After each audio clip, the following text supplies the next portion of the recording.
ये बजट अर्थव्यवस्था को मजबूती देने के साथ ही सामान्य मानवी के लिए अनेक नए अवसर बनाएगा।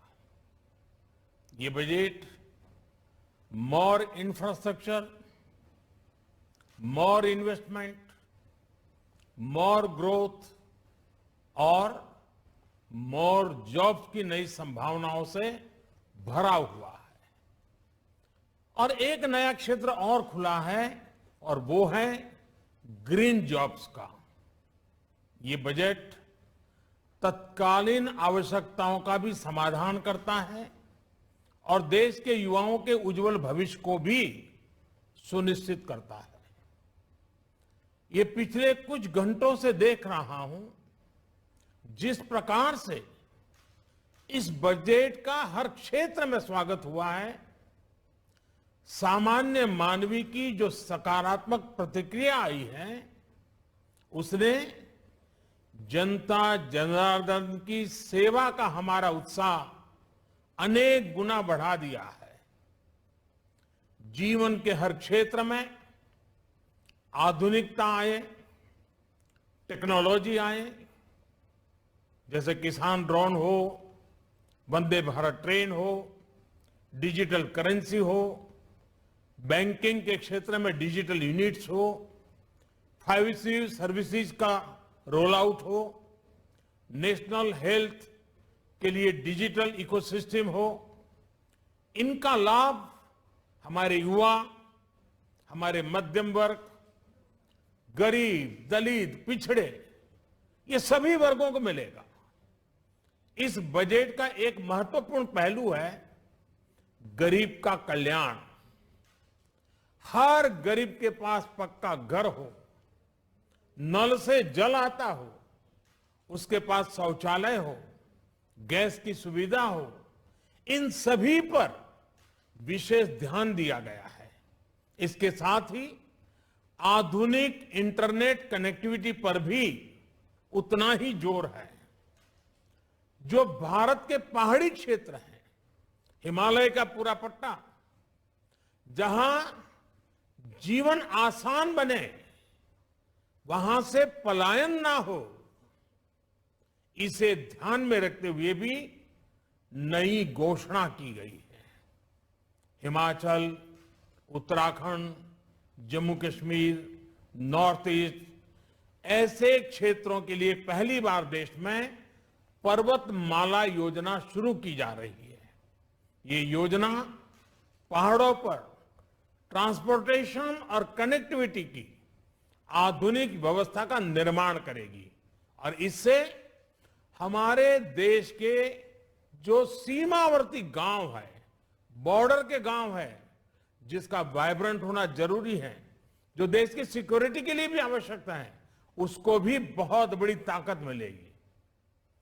भारत के कोटि कोटि जनों की आस्था मां गंगा की सफाई के साथ साथ किसानों के कल्याण के लिए एक महत्वपूर्ण कदम उठाया गया है। उत्तराखंड, उत्तर प्रदेश, झारखंड, बिहार, पश्चिम बंगाल, इन राज्यों में गंगा किनारे नेचुरल फार्मिंग को प्रोत्साहन दिया जाएगा।